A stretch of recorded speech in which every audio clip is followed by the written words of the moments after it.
एक जमाना था जब ये जमीन रेगिस्तान होती थी।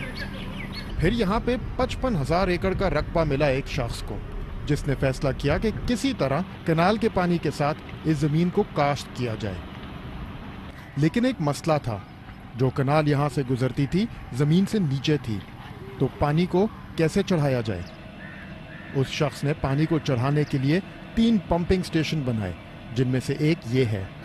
इस नहर के जरिए लोअब बारी दोआब कनाल से पानी लाया गया और पंप के जरिए उसको तकरीबन 26 फुट चढ़ाया। लेकिन एक सवाल था, पंप को चलाने के लिए बिजली कहां से आएगी, क्योंकि उस जमाने में इस पूरे इलाके में कोई बिजली नहीं थी। उस सवाल का जवाब मिला यहाँ पे। ये भी है लोअब बारी दोआब कनाल। अगर आप पंजाब में घूमे हैं तो ऐसी कनाल्स आपने तमाम देखी होंगी, लेकिन ऐसा पावर हाउस एक ही है। ये पाकिस्तान का सबसे पहला बिजली घर था। ये थे वो शख्स जिन्होंने ये स्कीम खड़ी की थी, सर गंगाराम, और जगह है रैनाला, लाहौर शहर से 90 किलोमीटर के फासले पे। साल था 1925 और आज तक ये बिजली घर चल रहा है।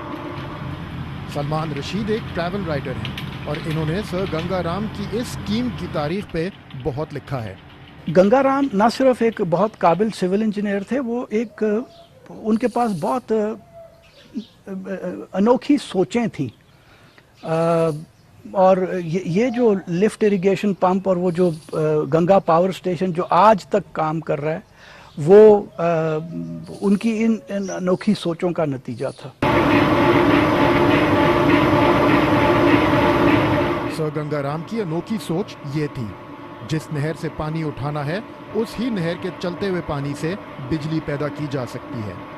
इस अनोखी सोच का नतीजा अभी तक हमारी नेशनल ग्रिड में 1 मेगावाट बिजली डाल रहा है और 1925 की लगी हुई मशीनरी अभी तक अपना काम कर रही है। 4 टर्बाइन्स के जरिए कनाल के बहते हुए पानी से बिजली बनाई जाती है और साल में 11 महीने चलता है ये बिजली घर। यहाँ की पैदा हुई बिजली की कीमत 1 रुपए से कम आती है, जब हमारी ग्रिड की बिजली की कीमत तकरीबन 15 रुपए फी किलोवाट है। इस छोटे से प्रोजेक्ट की बिजली ने 55,000 एकड़ रेगिस्तान की शक्ल बदल दी है। पंजाब हुकूमत के मुताबिक 36 साइट्स को आइडेंटिफाई कर लिया है, जहां पे इस किस्म के छोटे प्रोजेक्ट्स के जरिए नहर और बराज के बहते हुए पानी से बिजली बनाई जा सकती है और 1000 मेगावाट से ज़्यादा पोटेंशियल है। जब पाकिस्तान पैदा हुआ था तो सारी बिजली छोटे प्रोजेक्ट्स के जरिए बनाई जाती थी। 1947 में टोटल हमारे पास जो कैपेसिटी थी इंस्टॉल वो 68 मेगावाट थी।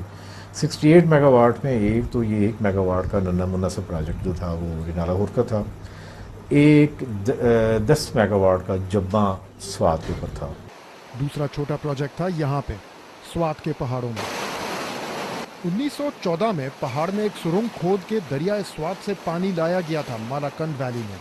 फिर उसी पानी से बिजली पैदा करने का फैसला हुआ और इस सुरंग से पानी लाया गया 4 टर्बाइन्स को चलाने के लिए। 1937 में 10 मेगावाट का जबन हाइड्रो पावर प्रोजेक्ट कमीशन हुआ और आजकल इसकी बहाली पर काम हो रहा है। अंग्रेज की सोच, चाइना की टेक्नोलॉजी, फ्रांस का पैसा और लाहौर का कॉन्ट्रैक्टर, लेकिन बिजली पूरे पाकिस्तान के लिए। यह है तरीका 21वीं सदी में मसले को हल करने का। जबन पावर हाउस से 250 फुट की उतराई पे उसी पानी को एक बार फिर 4 और टर्बाइन्स के बीच में से गुजारा जाता है और उसी पानी से 20 मेगावाट बिजली मजीद बनाई जाती है। यहाँ पे दरगई पावर हाउस। दरगई पावर हाउस बना था 1952 में। 3000 क्यूसेक पानी जो दरियाए स्वात से लाया गया था मालाकंड में, जब तक दरियाए काबुल में पहुंचता है तो बार बार बिजली घरों से गुजार के 120 मेगावाट पैदा कर लेता है। बिजली की कीमत 1 रुपए से कम। सूबाई हुकूमत के मुताबिक खैबर पख्तूनख्वा के पहाड़ी इलाकों में बिजली बनाने का इतना पोटेंशियल है कि तकरीबन 25,000 मेगावाट तक पैदावार की जा सकती है। छोटे हाइड्रो प्रोजेक्ट से पाकिस्तान की बिजली की पैदावार की कहानी शुरू हुई थी। तमाम जिंदा मिसालें हमारे सामने हैं।